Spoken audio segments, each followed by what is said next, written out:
Ex-senador da República, diretor da Confederação Nacional da Indústria, escritor e imortal da Academia Paraibana de Letras.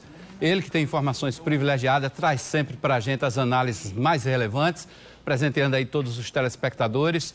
Comigo no estúdio hoje também a jornalista Lena Guimarães, com quem eu vou dividir esse bate-papo. Então vamos lá começar esse bate-papo. Boa tarde, doutor Roberto. Boa tarde, Lena. Boa tarde a todos. Lena Guimarães, boa tarde. Boa tarde a todos que nos acompanham. Lena, você, na semana passada, você não estava aqui, né? Não pôde participar, mas essa semana, já que você está aqui, então, faça as honras da casa. Muito obrigada. Doutor Roberto, o Brasil hoje está com um grande debate na área econômica, né? De medidas que o governo federal está propondo para tentar reativar a economia brasileira, a gerar mais empregos. E ontem foi anunciado um pacote de privatizações, né, que incluem 17 grandes empresas, algumas bem emblemáticas, né, como a empresa brasileira, né, de Correios e Telégrafos e também a Embratel, né? Aliás, a Eletrobras, desculpe. Essas medidas, elas realmente têm esse potencial, né? Elas podem ajudar o Brasil a gerar empregos, a ativar a economia, ou ela simplesmente está esvaziando o governo federal? Olha, a pergunta é muito própria porque o Brasil hoje está prestando atenção, é a notícia do dia. Eu acho que tudo deva ser pesado, ponderado de forma muito criteriosa, de forma muito consciente, que nós possamos deixar de lado o aspecto ideológico, que todas as análises, quando se parte de um viés ideológico, você parte de um viés distorcido, quer seja num campo, quer seja no outro, quer seja as piadas aí de direita, de esquerda, estatizante, não estatizante. Agora, é evidente, a população, estão alistados aí, acho que 17 empresas passíveis de serem privatizadas.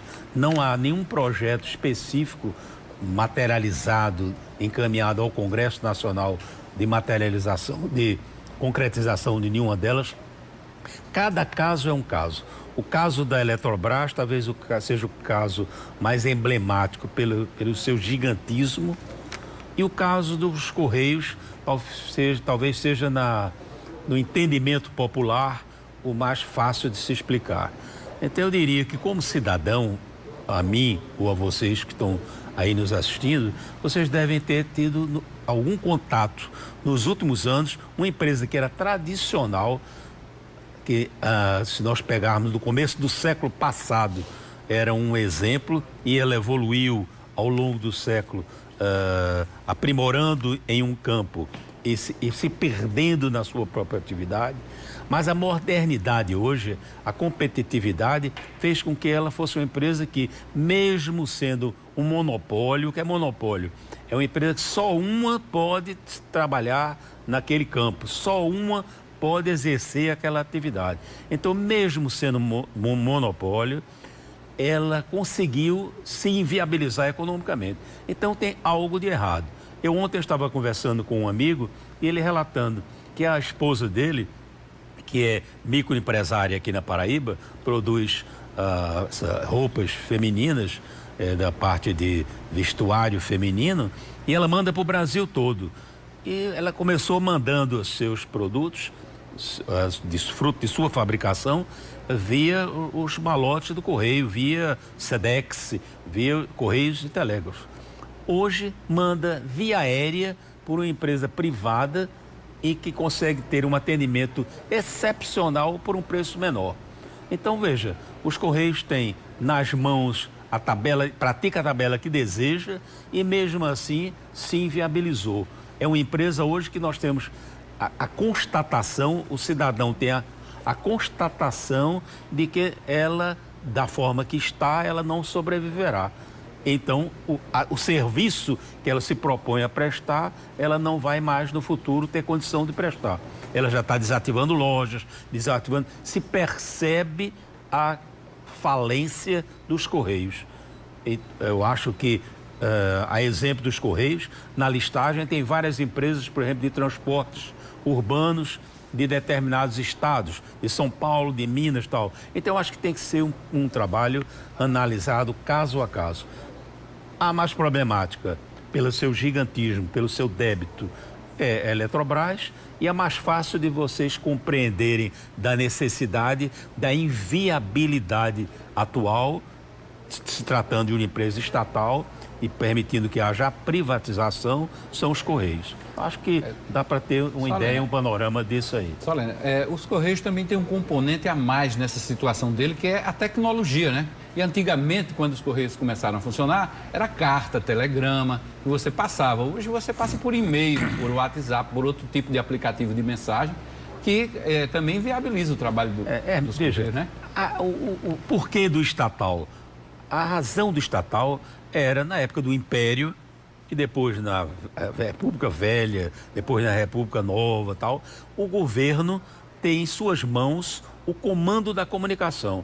Se havia uma ditadura e se todas as correspondências eram censuradas, passava pelos Correios, o Correio censurava e liberava aquilo que achava conveniente, tinha ciência do que estavam tramando ou não tramando no nosso país ou em qualquer outro país. Isso acabou.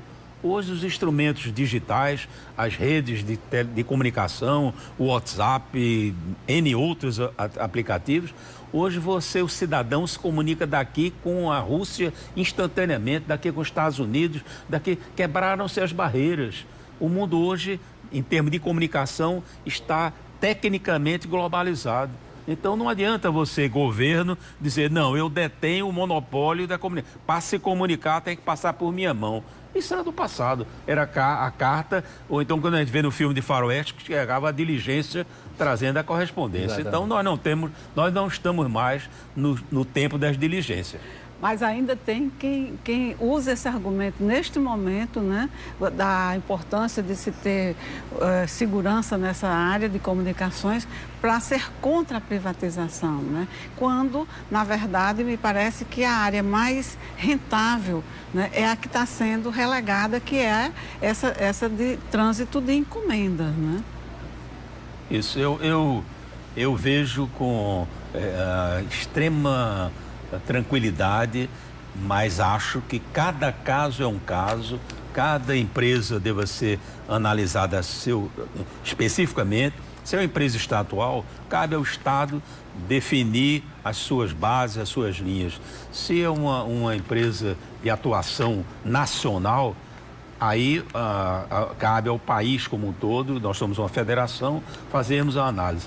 Mas é inquestionável de que as pessoas que são radicais contra a privatização, elas estão raciocinando não de um viés econômico, não do viés de bom senso, mas pelo viés absolutamente ideológico, na qual o gigantismo do Estado, abraçar milhares e milhares de empregos públicos, manter uma estrutura na qual há uma força dos sindicatos, na qual há uma força de associações corporativas, isto é favorável a um viés ideológico.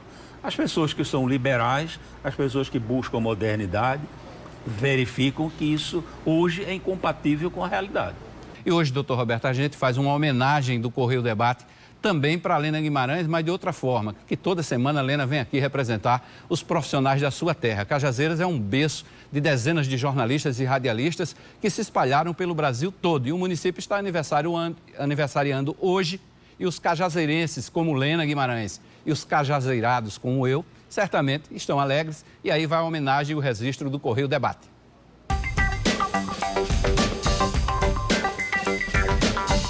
Cajazeiras está distante 468 quilômetros da capital do estado, João Pessoa. Ocupa uma área de aproximadamente 566 quilômetros quadrados e sua população, conforme dados do IBGE em 2018, era de quase 62 mil habitantes, sendo o 7º município mais populoso da Paraíba. Principal cidade da região do Alto Piranhas, Cajazeiras foi desmembrada de Sousa em 1863. O nome do município faz referência a uma fazenda fundada no século XVIII, onde existiam plantadas várias cajazeiras, árvores que produzem o cajá. É a terra do saber e que ensinou a Paraíba a ler. É terra da cultura e de uma feira popular tão antiga quanto a própria existência da cidade. Seu povo tem paixão pelo Atlético, o azulão sertanejo. Suas ruas preservam casarões antigos.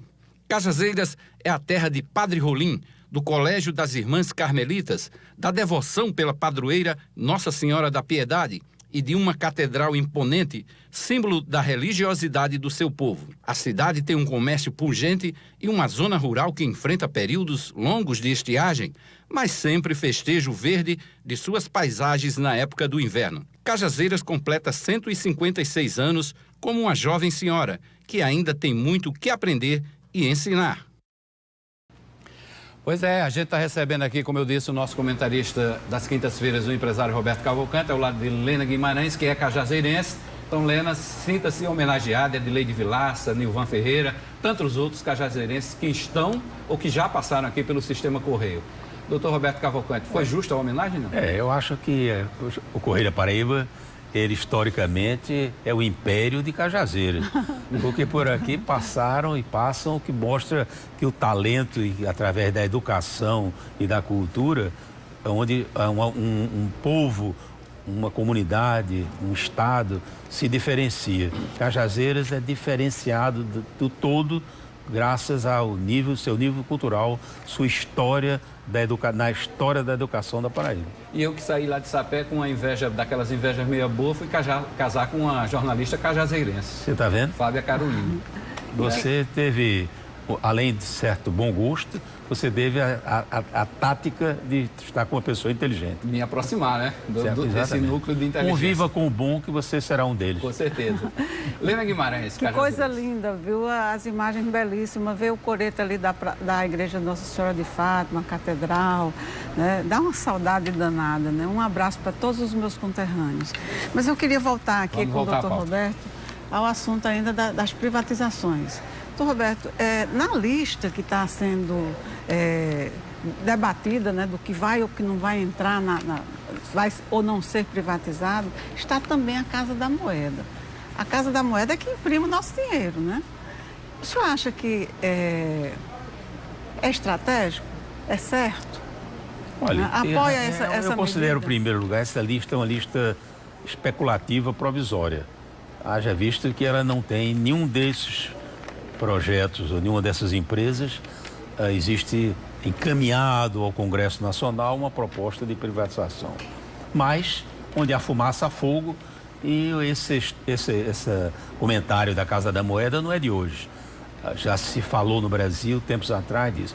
Eu quero dizer que eu lamentavelmente, talvez não seja a pessoa mais indicada para dar uma resposta, porque eu sou um pouco obsoleto, tradicional.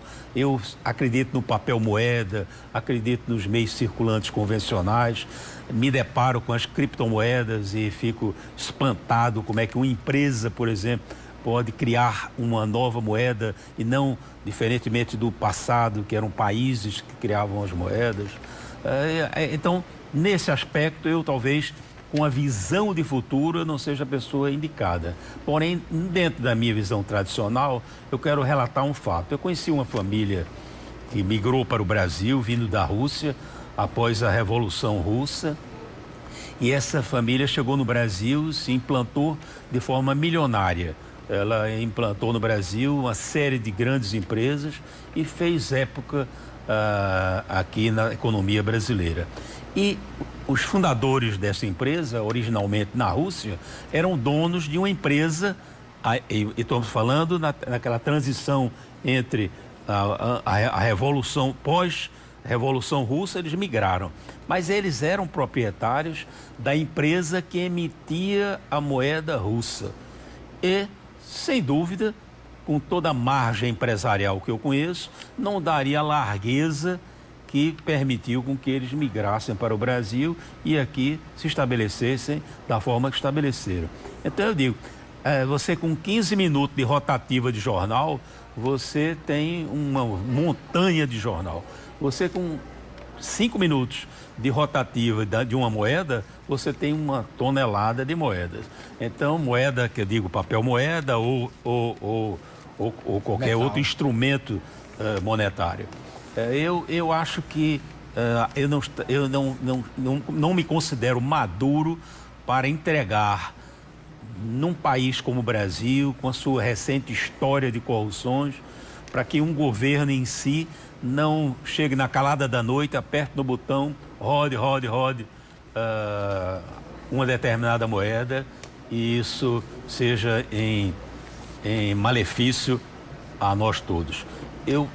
Dos itens, o mais crítico eu acho que é a Casa da Moeda. E digo 2, que também acho que tem que ter uma atualização mental em termos de informática. É o SERPRO e o DataPrev. Tanto os 2 foram montados em uma época que informática era um bicho de 7 cabeças, era um mistério, os computadores eram gigantescos e tal. O computador da universidade que eu estudei em Pernambuco foi construído um prédio e hoje esse computador que lá está, que exigiu a construção de um prédio bastante grande, ele gigantesco, uma central de troca de água para ele refrigerar e tal. A capacidade técnica dele, o armazenamento disponível dele é menor do que o meu celular. Então, nós estamos numa evolução tecnológica tão gigantesca que eu acho que aí eu teria a hesitação de entregar o Serviço Federal de Processamento de Dados e a Empresa de Tecnologia de Informações da Previdência Social, o SERPRO e o DataPrev, para a iniciativa privada. Esses eu não tenho medo hoje de entregar a iniciativa privada. Já a Casa da Moeda, eu tenho restrições. E, diferentemente dos Correios, que eu, se fosse parlamentar, votaria hoje pela sua privatização. Ok. Lena Guimarães, obrigado aí pela presença aqui no Correio Debate. É sempre um prazer ouvir um debate interessante. Exatamente. Doutor Roberto Cavalcante, obrigado aí também pela presença mais uma vez no Correio Debate. E amanhã, se preparando já para assumir a academia. Agora eu vou tirar uma casquinha aqui no final. Sim. Eu fiquei satisfeito em ouvir o voto ausente de Veneziana, porque, na minha visão, o Veneziano às vezes tem dado uns votos equivocados. Gosto demais dele, conheci ele menino, tenho o maior carinho por ele, mas fiquei vibrando hoje, pelo menos ele não ter sido do grupo do não por ser não. Eu acho que você, quando dá o não, tem que dar um não que seja plausível de justificativa e não não por simplesmente ser não. Preparado amanhã para assumir a Academia Paraibana de Letras? Cadeira Preparadíssimo, 27. preparadíssimo. Tem um time por trás de mim fantástico. Ok. Muito obrigado mais uma vez. Até a próxima quinta-feira. E amanhã nós estaremos lá, né, Helena? Isso. Bom,